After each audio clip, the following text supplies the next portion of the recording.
اس کو انڈیا کے لیے بڑا دھچکا قرار دیا جا رہا ہے، آپ کیسے دیکھ رہے ہیں؟ دیکھیے، مارکہ حق میں مئی میں پاکستان نے ہندوستان کو دندان شکن جواب دیا تھا اور اس کے اوپر برتری حاصل کی تھی، لیکن اب اس معاہدے کے بعد ہندوستان کبھی اس قسم کی مہم جوئی کی جرات نہیں کر سکے گا۔ اس کی وجہ یہ ہے کہ وہ اب دو ممالک ہیں جو مل کر لڑیں گے، اور سعودی عرب کی ہندوستان کے بھارت میں بہت بڑے پیمانے پہ سرمایہ کاری ہے۔ وہاں جو ہے یہ جو ان کی جو خاص طور سے جو ان کی صنعت و حرفت میں جو ہے ان کی سرمایہ کاری بہت زیادہ ہے۔ اسی طریقے سے جو ہے 35 3.5 ملین 35 لاکھ کے قریب لوگ جو ہے وہ سعودی عرب میں کام کر رہے ہیں جو ہندوستانی اوریجن کے ہیں۔ تو انہیں 1000 مرتبہ سوچنا پڑے گا کہ پاکستان کے اوپر حملہ کیا جائے یا نہ کیا جائے۔ پاکستان نے اپنا ایک فلینک مضبوط کیا ہے، فوجی فلینک مضبوط کیا ہے، لیکن جو یہ نیا رشتہ ہے اس کی وجہ سے ہمارے معاشی تعلقات مضبوط ہوں گے، اس کے ایک دوسرے کے اوپر اعتماد بڑھے گا، اور دوسری یہ کہ ڈیفنس ٹیکنالوجی میں کلیبوریشن ہوگی، جوائنٹ ڈیفنس پروڈکشن۔ اس کے علاوہ جو ہے ویسے صنعت میں جو ہے سرمایہ کاری ہم ٹھیک ہے۔ ہمیشہ سے رہیں۔ تو آپ کے سوال کا جواب یہ ہے کہ ہندوستان کے لیے بہت مشکل ہو گیا ہے، اسے یک بعد دیگرے کئی محاذوں پہ شکست کا سامنا کرنا پڑا ہے، جس میں عسکری شکست تھی، اس کے بعد جو ہے سفارتی شکست تھی، وہ سفارتی تنہائی کا شکار ہے اس وقت، سفارتی ولڈرنس کا شکار ہے، اور اس کے بعد اس کا بیانیہ بھی نہیں چل پایا تھا، وہ دنیا نے مسترد کر دیا تھا، صرف پاکستان نے نہیں دنیا نے مسترد کر دیا تھا۔ اور اب یہ ہے کہ یہ پاکستان کی طرف سے بہت ہی اہم اسٹریٹجک موو ہے، جس کا حاصل بحث یہ ہے کہ ہندوستان کمزور ہوا ہے، پاکستان مضبوط ہوا ہے۔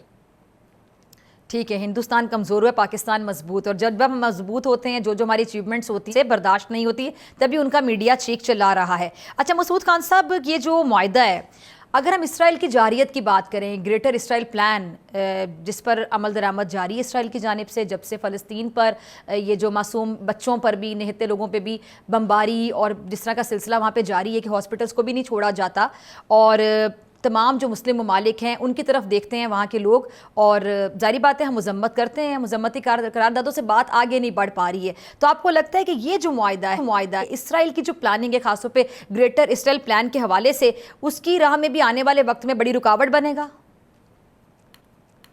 جی بالکل، میں سمجھتا ہوں کہ اسرائیل جو اپنا نقشہ دے رہا تھا پورے کے جو وسیع تر اسرائیلی ریاست کا، وہ کہیں آ کے سعودی عرب کے وسط میں ختم ہوتا تھا، اور اس کے بعد جو ہے وہ شام کے حصے بکھرے کرنا چاہتا تھا، ایک دروز اور دوسرے جو ہے جو پیچھے جو اور ایتنک مائنورٹیز ہیں ان کے درمیان ایک راہداری بنانا چاہتا تھا، لبنان کے اوپر وہ قبضہ کرنا چاہتا ہے، گولان ہائٹس واپس نہیں دینا چاہتا، اور اب غزہ کے اوپر وہ قبضہ کر رہا ہے۔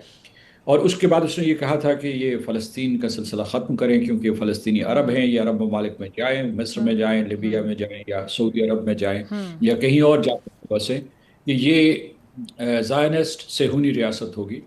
تو اس لیے میرا خیال ہے کہ یہ اقدام بروقت ہے، اور مسلمان ان کی آبادی 2 بلین کے قریب ہے، 2 ارب کے قریب ہے، ان کے جو ہے 57 ممالک کی ایک تنظیم ہے، اسلامی تعاون تنظیم، جی عرب لیگ میں جو ہے 22 ممالک ہیں، جی سی سی جو دنیا کے امیر ترین خطہ ہے، وہ جو ہے اس کے پاس بھی جو ہے کوئی دفاعی میکینزم نہیں تھا۔ تو یہ لوگوں کو اندازہ نہیں ہو رہا تھا، صحیح۔ اگرچہ وزیر اعظم نتن یاہو بار بار اعلان کر رہا تھا کہ اسرائیل کی سرحدیں کہاں ختم ہوں گی، اور یہ جو بے بسی تھی مسلمانوں کی، اس کی وجہ سے اس کو ایڈریس کرنے کے لیے یہ کم از کم 2 کلیدی ممالک ہیں، سعودی عرب اور پاکستان، ان کے درمیان یہ معاہدہ ہوا ہے۔ پورے عالم عرب میں اور عالم اسلام میں حوصلہ بڑھا ہے کہ مالک کو اسلام و فوبیا کا نشانہ بنایا گیا ہے، اور خود جو ان کے ڈائسپورا میں مسلمان رہتے ہیں ان کے لیے بھی عرصہ حیات تنگ کیا گیا ہے۔ ٹھیک۔ تو اس وجہ سے لوگ جو اسلامی ممالک کے شہری ہیں بہت خوش ہیں۔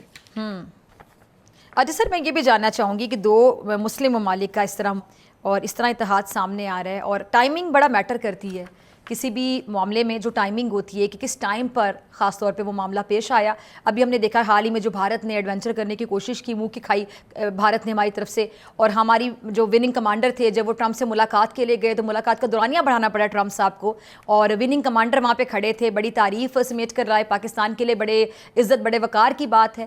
اور اس کے بعد جو بھارت کو سبکی کا سامنا کرنا پڑا، چاہے وہ ہم جنگی سطح پہ دیکھ لیں، سفارتی سطح پہ دیکھ لیں، ہر محاذ پر بھارت کو بڑی شرمندگی اٹھانی پڑی، سبکی کا سامنا کرنا پڑا.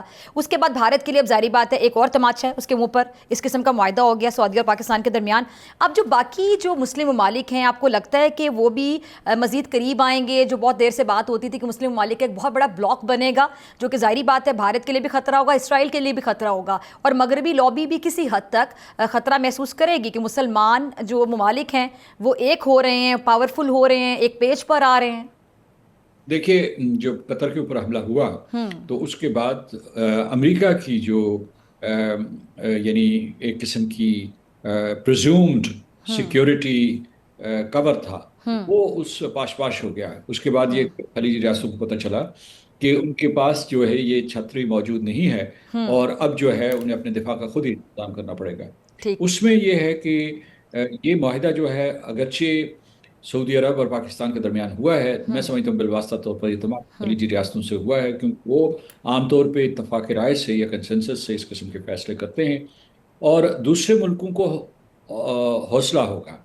قطر اس کا موجب بنا ہے، لیکن یعنی جس کو کیٹلسٹ آپ کہہ سکتے ہیں، کیٹلسٹ اس معاہدے کے لیے بنا ہے، لیکن یہ ارتعاش تو بڑے عرصے سے تھا، اور یہ ایک قسم کی بے چینی کہ بھئی کیوں مسلمان اس طریقے سے بری طریقے سے ذبح کیے جا رہے ہیں. غزہ میں لوگوں نے دیکھا ریئل ٹائم جینوسائیڈ دیکھا، لائیو سکرینز کے اوپر دیکھا، وہاں عمارتیں مسمار کی جا رہی ہیں، تو نسل کشی کی جا رہی ہے منظم انداز میں. تو اس سے تمام اسلامی ممالک کا حوصلہ بڑھا ہے، لیکن اسلام جو ہے یا اسلامی ممالک یا اسلامی تعاون تنظیم مغرب سے تصادم نہیں چاہتی، اپنا دفاع کرنا چاہتی ہے. تو یہ دفاع کے لیے قدم ہے، جارحیت نہیں کرنا چاہتی. جیسے کہ آپ نے خود کہا کہ مغرب میں خطرے کی گھنٹیاں بج رہی ہیں اس وقت، اس لیے سمجھتے ہیں کہ یہ انہونی بات کیسے ممکن ہو گئی. اور جو سعودی عرب تھا وہ تو مغرب کے شکنجے میں بھی تھا، اور ساتھ ساتھ اس کے اسفیئر آف انفلوئنس میں بھی تھا. تو اس نے ایک آزادانہ فیصلہ کیا ہے. پاکستان کی خارجہ پالیسی اس نے ابھی جو ہے امریکہ کے ساتھ بہت اچھے تعلقات قائم کیے ہیں، اور میں امید کرتا ہوں کہ یہ برقرار رہیں گے. تو اس نے بھی ایک آزادانہ فیصلہ کیا ہے، تو یہ ان کے لیے اچنبے کی بات ہے اور خطرے کی بھی بات ہے. تو مسعود خان صاحب جی تو میں یہ کہہ رہا ہوں کہ اس کے بہت سے خطرات محسوس کیے جا رہے ہوں گے.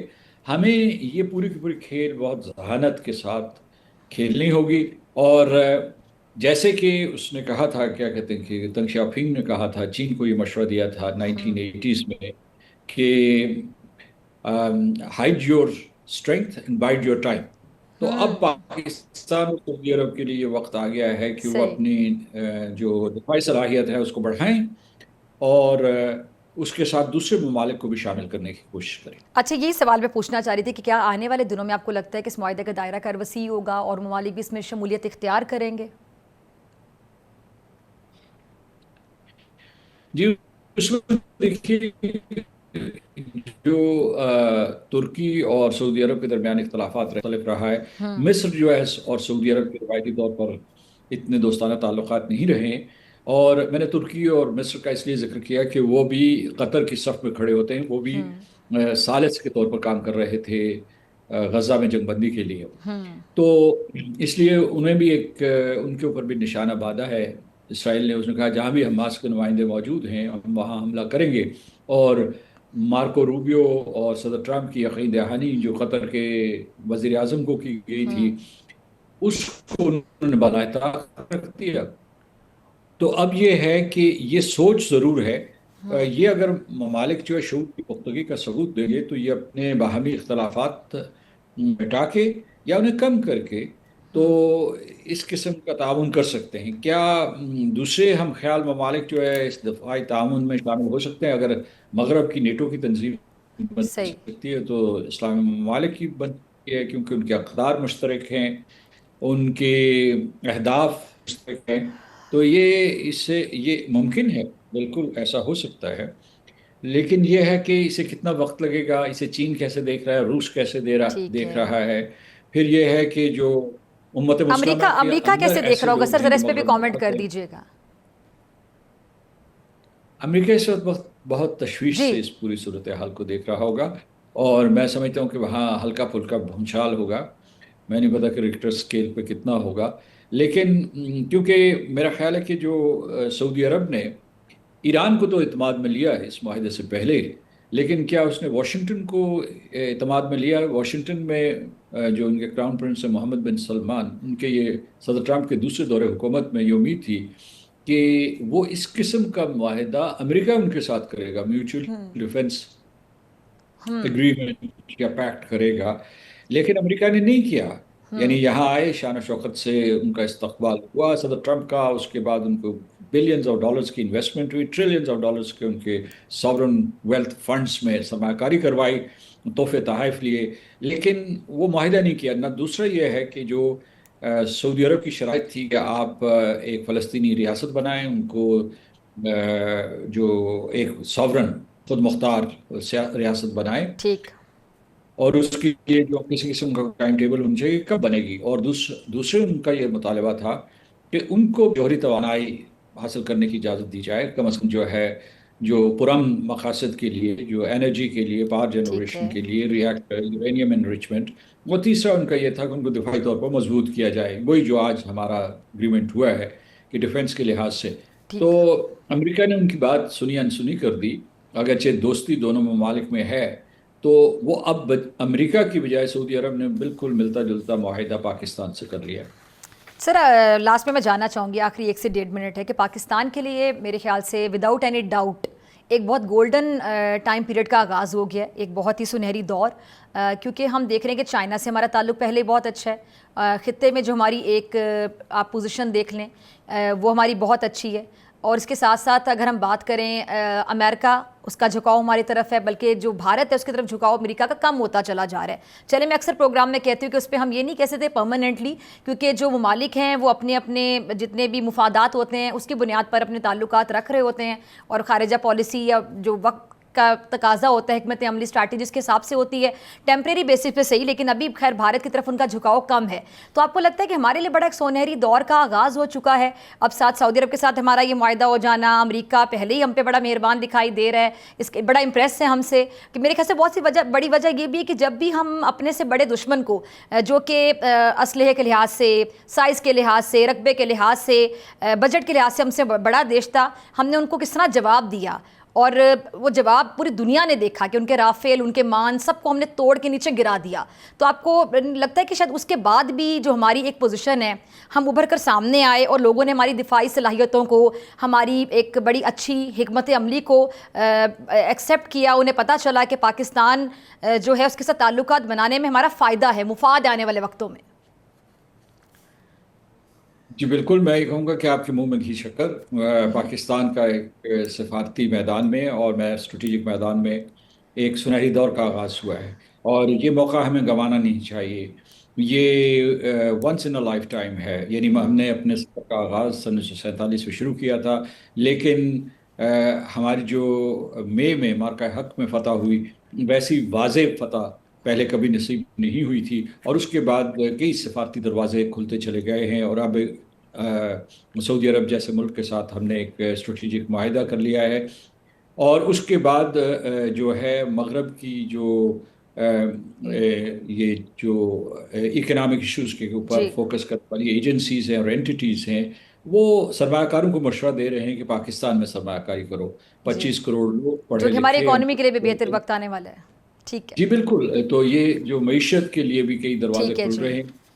تو انشاءاللہ. ہم جو ہے وہ زراعت میں، صنعت میں، آئی ٹی میں، اس کے بعد نیو ٹیکنالوجیز میں، کرپٹو میں، منرلز ایکسٹریکشن جو ہے، اور اس کے علاوہ جو تیل کے ذخائر تلاش کرنے میں نئے مواقع، نئے دروازے کھلے ہیں. ٹھیک. تو